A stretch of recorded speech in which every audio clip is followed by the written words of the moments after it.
Hello traders and welcome to another video review. Today is Tuesday, August 11th, 2026. Let's take a look at the Forex economic calendar for today.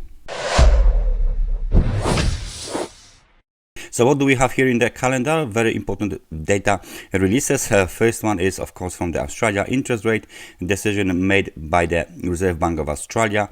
In line with the expectations, the RBA decided to leave the interest rate at the level of 4.35%.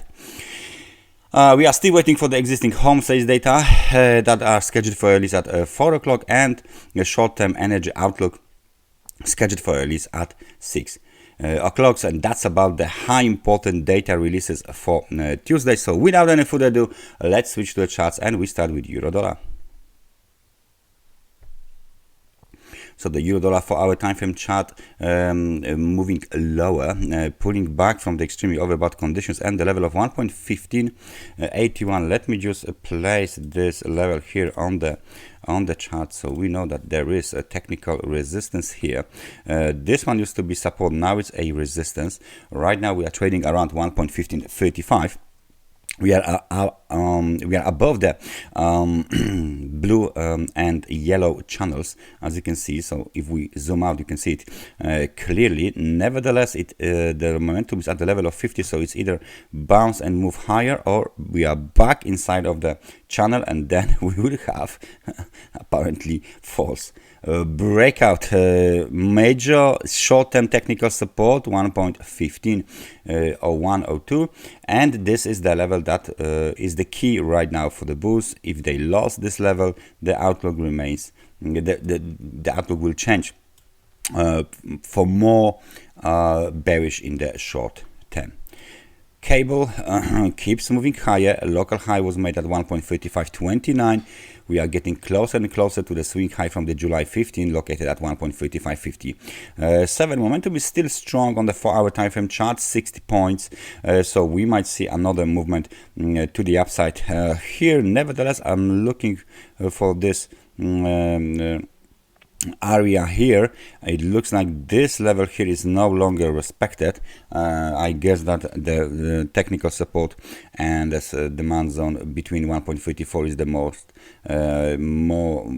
traded these days, which is one is the most strongest one. Okay, US dollar versus the Japanese yen. Nice rebound to the upside as the momentum surge continues. Right now 60 points on a 4-hour time frame chart, and we are back towards 159.21. so because we are above this level here, it used to be technical resistance 158, yes, 158 and 63. Now it's technical support. Next target for the US dollar versus the Japanese yen is located at 160.06, and the bulls will face a major level here, major technical resistance, or the supply zone. So for now, the bounce is in the three waves. If we let's say place some Fibonacci retracement, right, from the, let me just place this, from the swing high to the swing low, and that should be the other way around. So let me just remove it, and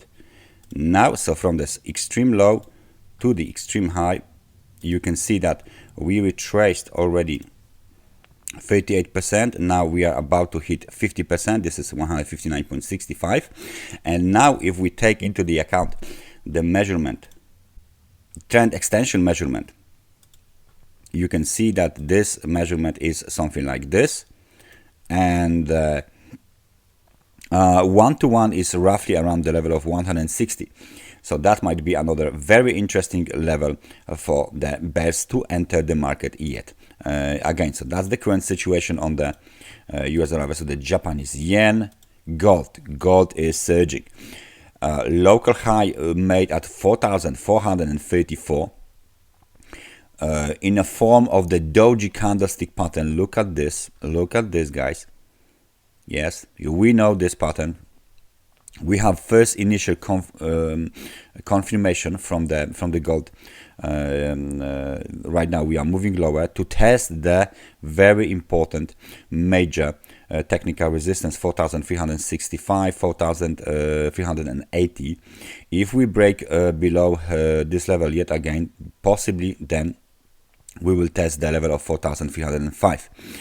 Now, bearish divergence between the price and the momentum is visible as well, so we need to play the bearish divergence. But if there is no sudden movement to the downside, we might see another surge to the upside. Remember that this movement to the upside is only, well, it's still okay, but it's like right now maybe 10%.